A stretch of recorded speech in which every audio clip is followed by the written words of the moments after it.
Ipinag-utos ni Pangulong Ferdinand R. Marcos Jr. ang pagbuo ng National Flood Control Plan kasunod na balawakang pagbaha sa maraming lalawigan dahil sa bagyong Karina at Habagat. Yan ang ulat ni Luisa Erispe.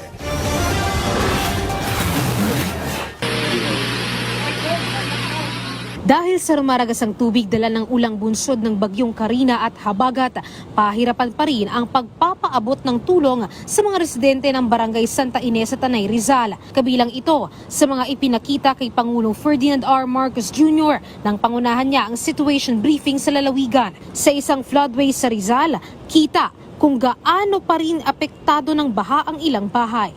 Pero ayon sa LGU, nakatulong kahit papano ang Upper Wawa Dam Project para mabawasan ang pagbaha. If without it, I feel that most likely San Mateo and Montalban would be down, and definitely Marikina and parts of Quezon City and even Pasig would be affected because of Laguna Lake. Mr. President, actually we have submitted last year to the DPWH. We have a pending plan sa planning and services na dam reservoir, Wawa Dam Reservoir, downstream area. 6 na lugar sa probinsya ang una nang nagdeklara ng state of calamity. Kabilang narito ang mga bayan ng San Mateo, Cainta, Taytay, Morong, Rodriguez at Angono.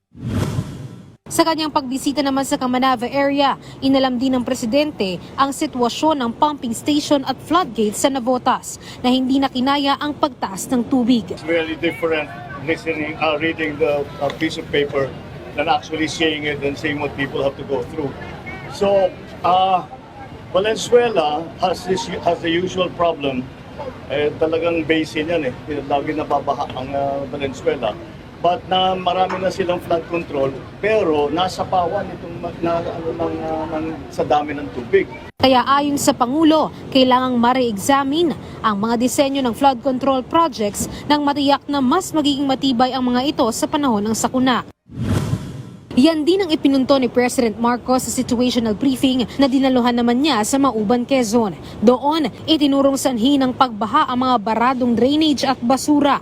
Naniniwala ang Pangulo na kailangan ng gumawa ng mga bagong paraan sa flood control, lalo't ang mga itinayong dike at slope protection ay hindi na akma dahil nagbago na ang daloy ng tubig. Ang nakikita niyang solusyon, isang National Flood Control Plan. Saan nanggaling ang tubig? Saan dumaan?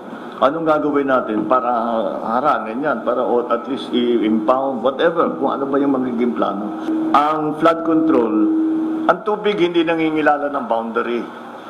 Kaya ang flood control has to be a big plan. Hindi pwedeng isang bayan lang dito, isang bayan lang doon. It's going to have to be a national plan. Bukod naman sa solusyon, sa pamamagitan ng infrastruktura, iginiit rin ng Pangulo na kailangan pa rin ng tulong ng publiko para matugunan ang climate change at maiwasan ang malawakang pagbaha. Sana matuto naman ng tao, huwag kayong nagtatapon ng basura dahil yung basura yun ang nagbara doon sa mga pump natin. Kaya hindi kasing effective na pwede. Kaya naman, ipinag-utos din ni Pangulong Ferdinand Marcos ang holistic approach para maitaas ang kamalayan ng Pilipino kaugnay sa nagbabagong lagay ng panahon. People have to be reminded, this is climate change.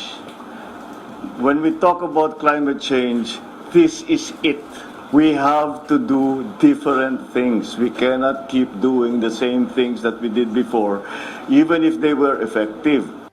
Luisa Erispe para sa Pambansang TV sa Bagong Pilipinas.